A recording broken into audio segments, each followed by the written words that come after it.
হযরত আলী রাদিয়াল্লাহু তাআলা আনহুর কাছে কেউ গিয়ে জিজ্ঞেস করছে, হযরত তাকদীর কি একটু বুঝাই দেন তো, এটা তো বিরাট পেরেশানির জিনিস।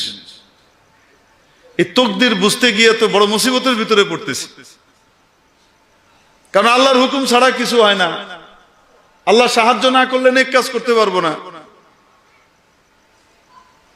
তো আবার গুনার কাম করার কারণে আমি কেন জাহান্নামে যাব? তো আল্লাহর হুকুম এই করতেছি, এই মুসিবত বুঝবো কেমনে? হযরত আলী রাদিয়াল্লাহু তাআলা তাকে প্রথমে বললেন, বাহরুন আমিকুন লা তারিজহু, তাকদীর এমন এক গভীর সাগর, তল খুঁজে পাবা না, ডুব দিও না। আল্লাহর নবী যা বলছে অট্টুকের উপরেই থাকো, বিশ্বাস করো, বাস। আল্লাহকে ভালোবাসো, মহব্বত করো, আল্লাহ যা কইছে তাই আমি মানি, এটার উপরে থাকো, বেঁচে যাবা। অনেক সূক্ষ্ম জিনিস, তোমার মাথায় ঢুকবে না।